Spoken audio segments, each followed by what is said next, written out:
ओमज्ञानतिमिरान्धस्य ज्ञानाञ्जनशलाकया चक्षुरुन्मीलितं येन तस्मै श्रीगुरवे नमः। हरे कृष्णा। तो हम लोग कुंती महारानी का प्रार्थना चर्चा कर रहे हैं। तो इसमें कल हमने चर्चा किया है कि किस प्रकार से जो लोग अंधे हैं वो भगवान का कृपा देख नहीं सकते। हमने उदाहरण दिया है उल्लू का। वो सुबह में सूरज को देख नहीं पाता है, वो आंख बंद करके रखता है। उसी प्रकार भगवान का कृपा तो हमारे ऊपर चल रहा है, लेकिन हम अंधे हैं, देख नहीं पा रहे हैं। मतलब वो अंधापन क्या है? अकृतज्ञता है। इसके वजह से श्रद्धा नहीं है, तो इसलिए हम लोग देख नहीं पा रहे हैं।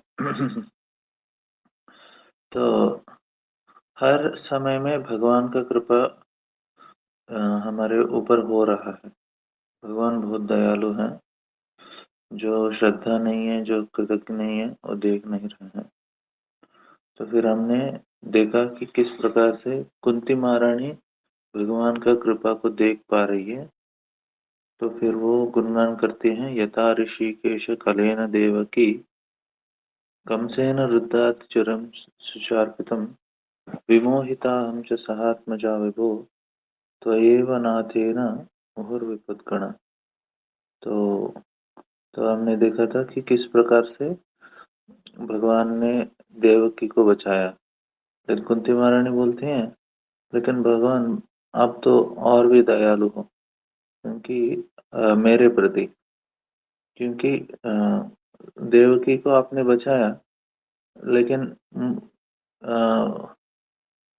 उनके बच्चों को आपने नहीं बचाया, लेकिन मेरे बच्चों को बचाया।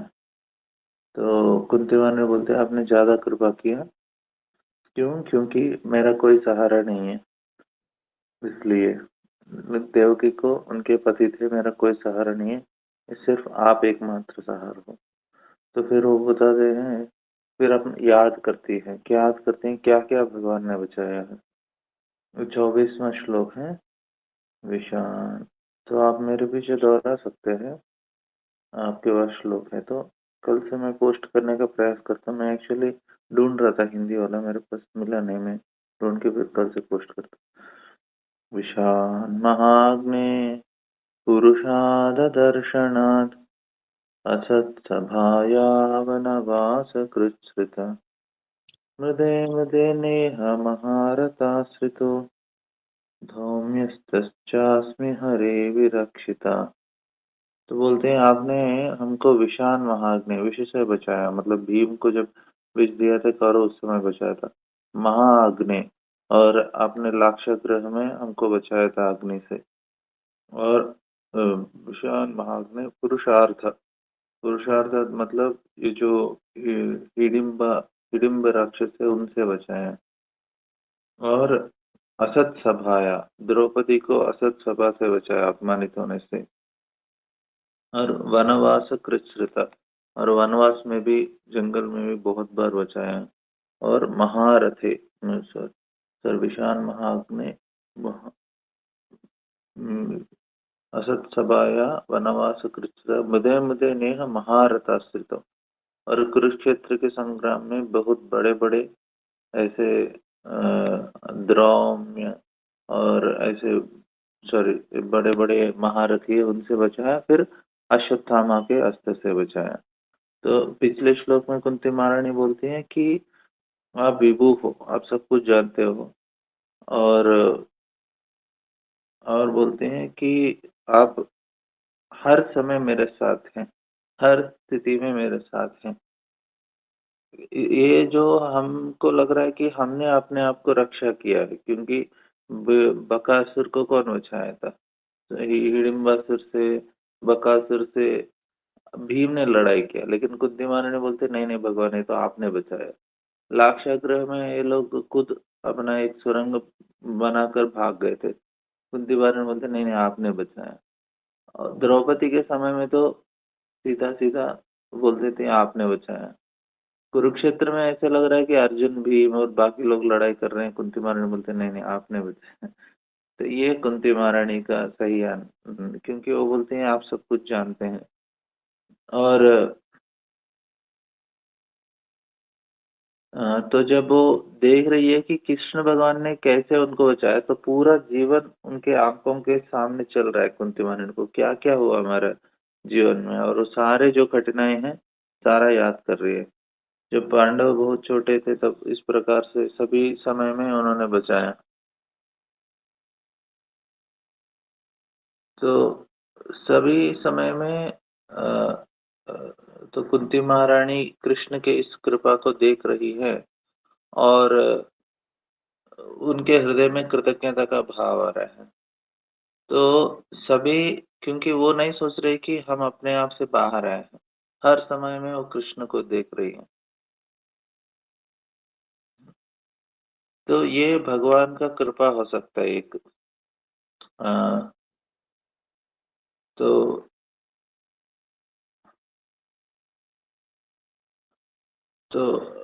दुश्शासन जब द्रौपदी का अपहरण कर रहे थे, आप बोल सकते हैं ऐसा कुछ तो द्रौपदी ने अपने पातिव्रत्य से अपने आप को बचा लिया।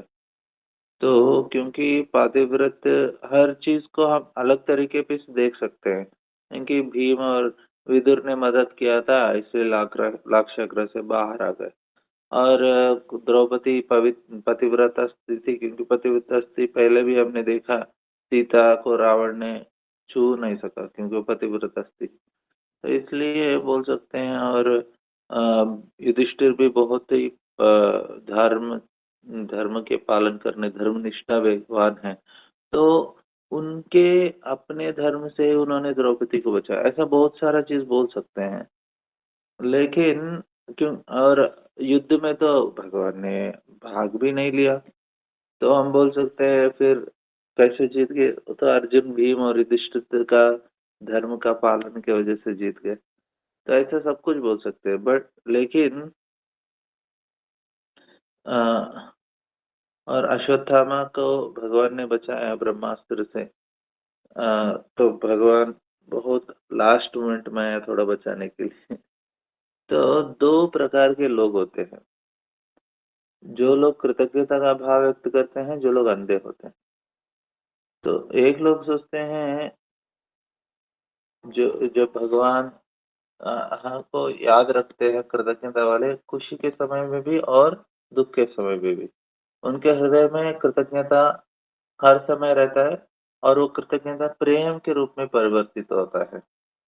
और सारे जो उनके जीवन में होने वाले जो भी कार्य हो रहे हैं अच्छे-बुरे, सभी को समय में वो एक मौका देखते हैं भगवान को याद करने के लिए।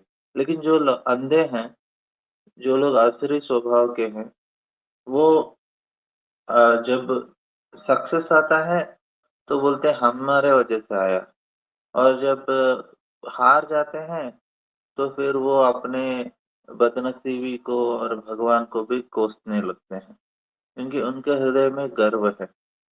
और ये ईर्ष्या और द्वेष के रूप में परिवर्तित होता है। जो व्यक्ति गर्वित है, वो कभी भी कृतज्ञ नहीं हो सकता है।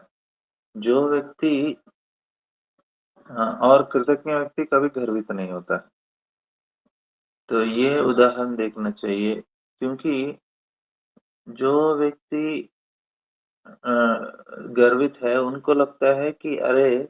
क्या जीवन में कितना कठिनाई आता है, कौन है मूर्ख मेरा भाग्य को लिखा है। तो उनको लगता है कितने मूर्ख ने मेरा भाग्य लिखा है, इसलिए ऐसा चल रहा है। लेकिन जो व्यक्ति कृतज्ञ हैं, उनके लिए प्रॉब्लम नहीं होता है। दोनों को एक्चुअली जीवन का इस स्कूल में सभी को एक शिक्षा देने का प्रयास चल रहा है। तो उनके दोनों के टीचर एक ही हैं, भगवान। लेकिन कुछ लोग उस शिक्षा को सीखने के लिए तैयार हैं और उनके शिष्य बनने के लिए। लेकिन कुछ और लोग कुछ नहीं करते हैं, ये करना नहीं चाहते हैं। और अभी ये नहीं बोल सकते कि भगवान पक्षपात दिखा रहे हैं। ऐसा नहीं, ऐसा दिख तो रहा है कि अरे भगवान किसी को कृपा कर रहे हैं और किसी को कुछ नहीं कर रहे हैं। नहीं, तो वो दोनों को सिखाते हैं, जो कृतज्ञ व्यक्ति हैं उनको सिखाते हैं, जो अंधे हैं उनको भी सिखाते हैं। तो और सबसे महत्वपूर्ण है कि वो उन दोनों के उदाहरण से हमारे जैसे लोगों को सिखाना चाहते हैं। तो वो दिखाते हैं कि देखो कृतज्ञ व्यक्ति कैसे हैं, अकृतज्ञ व्यक्ति कैसे हैं, अभी आप सीख लो आपको क्या करना है। तो जो घर भी था उससे हम और उनके गुणों को भी दिखाते हैं। जब भीम और दुर्योधन के बीच में लड़ाई चल रहा था, तो जब एक्चुअली जब जो दुर्योधन गिर जाते हैं भीम से, भीम उनको हरा देते हैं और उस समय बहुत बड़ा क्या बोलते हैं वो लोग उसका जश्न मना रहे थे और एक दूसरे को गले लगा रहे थे, आंखों से आंसू आ रहे थे और भीम को सभी लोग सराहना कर रहे थे और कृष्ण ने अपने हाथ उठाया, बोला नहीं नहीं इतना उसको दुर्योधन को इतना मत रुलाओ। तो फिर वो बोलते हैं दुर्योधन तो हार गया और उसको तो कुछ शर्म भी नहीं है, ये पागल है, ये जिद्दी है, लोभी है और ये इतने दुष्ट व्यक्ति है और वो अपने जो दुष्कर्म है उसका भुगत रहा है, लेकिन फिर भी वो राजा है। तो अच्छा नहीं है राजा को इस प्रकार से हम उसका मजाक उड़ाना। तो उनको अपने उसको अपने पाप पर छोड़ दो और उसके लिए कोई सोचने का भी ज़रूरत नहीं है। फिर वो अ, क्योंकि भाग्य ने उसके ऊपर मज़ाक कर दिया।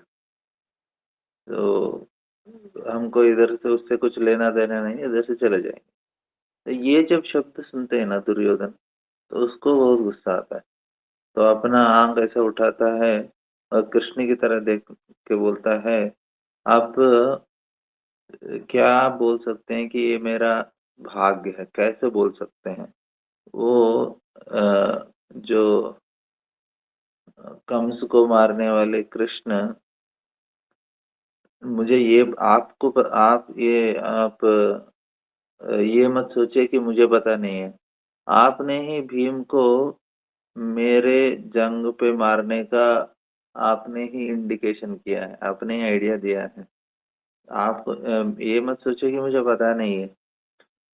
आ आपने ही पांडवों को भीष्म को कैसे मारना, द्रोण को कैसे मारना, कर्ण को कैसे मारना, पुरुषों को कैसे मारना, तो ये सारा आपकी वजह से हुआ। आप नहीं है तो मेरा शत्रु मेरा कुछ बिगाड़ ही नहीं सकते थे, मुझे हरा ही नहीं सकते थे। तो दुर्योधन बोले कृष्ण की तरह बोले कि कृष्ण बोलते हैं, "अरे गांधारी के पुत्र, आप अपने ही बुरे कर्म के वजह से मरे हुए हो, आप और आपके भाई। आप ये भूल गए हो कि मैं आपके पास आया था कि आप संधि कर लो। आप ही लोग के वजह से आपने इनकार कर दिया। पांडवों को एक सुई के नोक जितना ज़मीन भी देने के लिए आप तैयार नहीं थे। तो आप अपने लोभ की वजह से आपने इनकार कर दिया और अभी भुगत रहे हो आप। आपने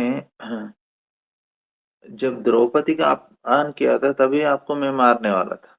लेकिन उसी समय मैं द्रौपदी को वरदान दिया था। मैंने उसको वादा किया था कि आपके अपमान करने वाले सारे लोगों को मैं और बोला मैंने कि हिमालय चूर-चूर हो सकते हैं, आकाश गिर सकता है, समुंदर सूख सकते हैं, लेकिन मेरा वचन कभी नहीं जाएगा। द्रौपदी मैं वचन देता हूँ कि आपको जिसने अपमानित किया है, वो ज़मीन पर खून में लथपथ होके गिरेंगे। दुर्योधन, आपको ये जो सबक है वो आपको भुगतना ही पड़ेगा। मुझे इससे कुछ लेना-देना नहीं है। तो वो बोलते हैं दुर्योधन बोलते हैं कृष्ण आपको जो बोलना है बोलो।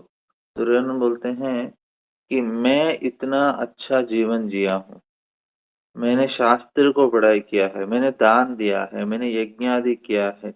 एक पिता की तरह मैंने अपने प्रजा का पालन किया है। मैं अच्छा राजा था। मैंने इतना बड़ा राज्य को मेरे समुद्र तक मैंने राज्य का पालन किया है। मैं अपने शत्रुओं के सर के ऊपर पैर रखा है, मित्रों को मैंने प्रेम से देखा है और मेरे शत्रु मुझे द्वेष करते थे। बड़े-बड़े राजा मेरा आदर करते थे, बहुत बड़े योद्धा मेरे सामने झुकते थे और कभी भी किसी ने मुझे युद्ध में अभी तक हराया नहीं है। मैंने इतना आनंदमय जीवन जिया है, अभी मैं स्वर्ग को जाने के लिए तैयार हूँ। अभी मेरे जैसे भाग्यवान कोई है ही नहीं इस दुनिया में, इस प्रकार से दुर्योधन बोलते हैं। तो उस समय जब दुर्योधन ने ये बोला तो ऊपर से गंधर्व और अप्सरा पुष्प की वर्षा बरसाते हैं दुर्योधन के ऊपर। तो लेकिन ये जो दुर्योधन का बात है ना, ये कृष्ण को कभी प्रसन्न नहीं करता है। तो आप कृष्ण को कभी बुल्लू नहीं बना सकते क्योंकि उनको है कि ये सिर्फ ये जो ईर्ष्या द्वेष वाला हृदय से ही ऐसा बात निकलता है। तो फिर पांडव उधर से और कृष्ण निकल जाते हैं और